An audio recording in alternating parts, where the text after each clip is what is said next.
అందరికీ నమస్కారం. నీ సహజ స్థితిలో ఉండు భగవాన్ శ్రీ రమణ మహర్షి బోధనలు పుస్తక పఠనం 63వ రోజుకి స్వాగతం. పుస్తకంలోని 6వ భాగం సిద్ధాంతం. ఇందులో 4వ అంశం బాధ నీతి. తర్వాతి భాగం విందాం. భగవాన్, నేను శారీరకంగానూ మానసికంగానూ బాధపడుతూనే ఉన్నాను. నేను పుట్టినప్పటి నుంచి సంతోషాన్ని ఎరుగను. నేను పుట్టినప్పటి నుంచి మా అమ్మ కూడా బాధపడిందట. నాకెందుకింత బాధ ఉంది స్వామి? నేనే పాపము చేసి ఎరగను. నేను పూర్వజన్మలో చేసిన పాపానికి ఫలితమా స్వామి ఇది? శరీరము మనస్సు బాధపడుతున్నాయంటున్నావు. కానీ ఈ ప్రశ్నలని అవి అడుగుతున్నాయా? ప్రశ్నలు వేసేదెవరు? ఈ శరీరానికి మనస్సుకి ఆవల ఉన్నవాడు కాదు. ఈ శరీరం ఈ జన్మలో బాధపడుతోంది. దీనికి పూర్వజన్మ కారణమా అని అడుగుతున్నావు.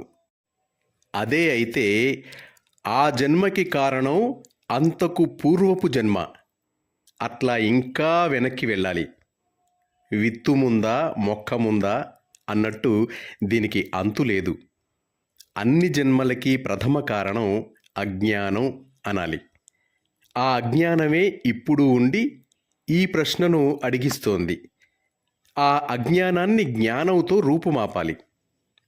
ఈ బాధ ఎవరికి, ఎందువల్ల కలిగింది అని అడిగితే నేను అనేది శరీరానికి మనస్సుకి అతీతమైనదని, ఆ ఆత్మే నిత్యమని నిత్యానందమని గ్రహిస్తావు. అదే జ్ఞానం. స్వామి, నాకు ఏ లోటు లేకపోయినా నాకు ఎన్నో చింతలు. వాటి వల్ల ఎప్పుడూ బాధే, శాంతి అనేదే లేదండి. ఈ చింతలన్నీ నిద్రలో తెలుస్తాయా నీకు? తెలియవు స్వామి. ఏ చింత లేని నిద్రపోయే ఆ మనిషి ఇప్పటి నీవు ఒకటేనా లేక వేరువేరా? ఆ మనిషిని నేనేనండి. అంటే ఆ చింతలు నీవి కావన్నమాటే కదా. అవన్నీ నీవే అని అనుకోవటం నీ తప్పు. భగవాన్, మేము దుఃఖితులమై మీకు ఉత్తరం ద్వారానో మానసిక ప్రార్థన ద్వారానో విన్నవించుకుంటే, అయ్యో నా బిడ్డ బాధపడుతున్నాడే అన్న జాలి మీకు కలగదా స్వామి?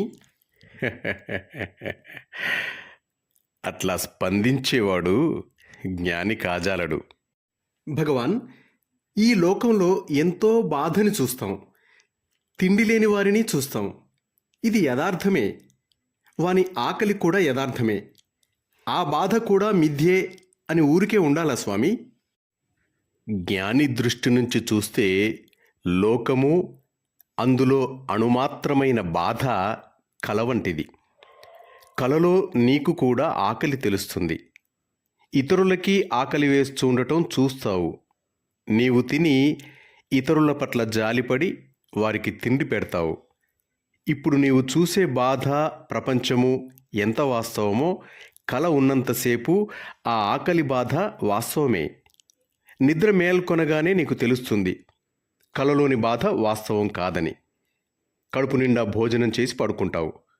కానీ కలలో రోజంతా కష్టపడి పనిచేసినట్టు, అలసిపోయినట్టు, ఆకలిగా ఉన్నట్టు, బాగా భోజనం చేయాలన్నట్టు కనపడుతుంది. అప్పుడు మేల్కొంటావు. నీ కడుపు నిండి ఉన్నదని, నీవు పక్క మీద నుంచి కదలనైనా కదలలేదని గ్రహిస్తావు. అయినా కలలో నీకు అనిపించే బాధ నిజం కాదని ప్రవర్తించలేవు కదా.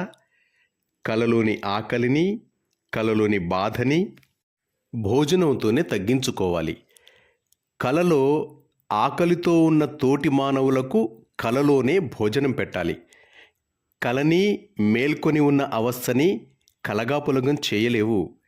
జ్ఞానోదయమై ఈ మాయని గ్రహించనంత వరకు ఎక్కడ బాధ కనబడినా దానిని నివారించడానికి సమాజ సేవ చేయాలి. అప్పుడైనా నేను చేస్తున్నాను అనే అహంకారం లేకుండా చేయాలి. నేను ఈశ్వరుని పనిముట్టుని మాత్రమే అనుకోవాలి. అట్లాగే స్వాతిశయంతో నాకంటే తక్కువ వానికి సహాయపడుతున్నాను, వానికి నా సహాయం అవసరముంది, వానికి సహాయపడగల స్థితిలో నేనున్నాను, నేను గొప్ప, వాడు తక్కువ అని అనుకోకూడదు. ఆ మనిషిలోని భగవంతుణ్ణి ఆరాధిస్తున్నట్టుగా సహాయపడాలి. ఆ సేవ నీ ఆత్మ కొరకే, ఇంకెవరి కొరకో కాదు. నీకు తప్ప నీవు ఎవ్వరికీ సహాయపడటం లేదు. స్వామి, ఎక్కువగా ధ్యానం చేయలేని వారు పరోపకారం చేస్తుంటే చాలదా? చాలు. వాళ్ళకి సద్భావం ఉంటుంది, అది చాలు. మంచితనం, భగవంతుడు, ప్రేమ అన్నీ ఒక్కటే. వీటిలో దేని గురించైనా మనిషి ఎప్పుడూ చింతిస్తూ ఉంటే చాలు. ఇతర ఆలోచనలను రానియకుండా చేయటమే ధ్యానం యొక్క ప్రయోజనం.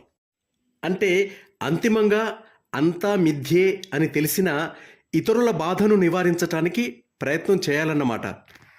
ఆ, అందరూ సంతుష్టులుగా, సంపన్నులుగా, వివేకవంతులుగా, ఆరోగ్యవంతులుగా, సమానంగా ఉన్న కాలమంటూ ఎప్పుడూ లేదు, ఎప్పుడూ ఉండదు కూడా.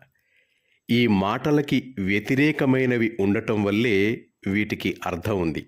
కానీ నీకంటే తక్కువగా సంతుష్టుడైన వాడినో, నీకంటే ఎక్కువగా బాధపడుతున్నవాడినో చూచి నీవు కరుణతో స్పందించి నీ చేతనైనంత మేరకు అతనికి ఉపశమనం కలిగించాలి.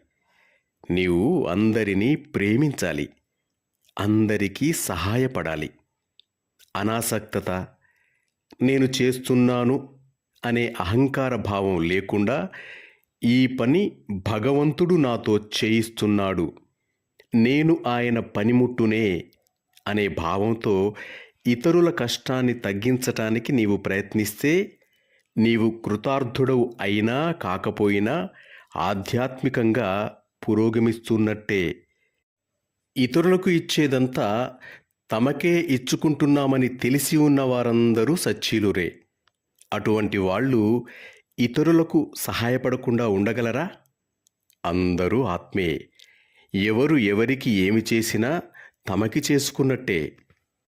స్వామి, లోకంలో ఎంతో క్షోభని కలిగించే విపత్తులు, దుర్భిక్షం, మహమ్మారి వంటివి తరచూ సంభవిస్తూ ఉంటాయి. ఆ పరిస్థితికి కారణం ఏమిటండి? ఇదంతా కనపడేది ఎవరికి? ఆ సమాధానం కుదరదు స్వామి. ఎటు చూచినా బాధే కనపడుతుంది నాకు.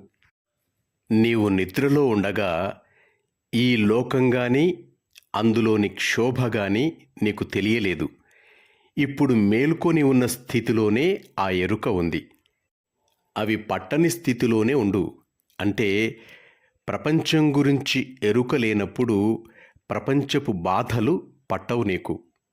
నీవు నిద్రలో వలె ఆత్మలో సంస్థితమైతే ప్రపంచము, దాని బాధలు నిన్ను ఏ విధంగానూ ప్రభావితం చేయవు. అందువల్ల లోపల చూసుకో, ఆత్మని గ్రహించు. అప్పుడు ప్రపంచం, దాని దుఃఖము అంతమవుతాయి. కానీ అది స్వార్థపరత్వం అవుతుంది కదా స్వామి? ప్రపంచం బయట లేదు. నీవు తప్పుగా నీ దేహంతో తాదాత్మ్యం చెంది ఉండటం వల్ల ప్రపంచం నీకు బయట ఉన్నట్టు కనబడుతుంది. అందులోని దుఃఖం కూడా నీకు కనబడుతుంది. కానీ అవి వాస్తవం కావు. సత్యమేదో అన్వేషించు. ఈ అసత్యాన్ని వదిలించుకో. స్వామి, లోకోపకార పరాయణులున్నారు, చాలా గొప్పవారు. లోకంలోని దుఃఖాన్ని వారు వారింపలేకపోతున్నారు. ఎందుకు స్వామి? వాళ్ళంతా అహంకారయుతులు. అందువల్లనే సమస్యని పరిష్కరింపలేకపోతున్నారు. వారే ఆత్మనిష్ఠులైతే వారు ఇంకొక విధంగా ఉండేవారు. స్వామి, మహాత్ములు ఎందుకు సహాయం చేయరు? వారు సహాయం చేయటం లేదని నీకెట్లా తెలుసు? బహిరంగ ఉపన్యాసాలు, భౌతిక కలాపాలు, ధన సహాయం, వీటన్నిటినీ మించింది మహాత్ముల మౌనం. వారు ఇతరుల కంటే ఎక్కువే సాధిస్తారు. అయితే ప్రపంచ దుఃఖస్థితిని ఉపశమింపచేయటానికి మేమేం చేయాలి స్వామి? నీవు బాధ నుంచి విముక్తుడవైతే ఎక్కడా బాధ ఉండదు.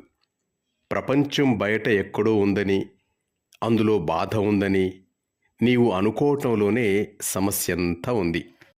కానీ ప్రపంచము, బాధ నీలోనే ఉన్నాయి.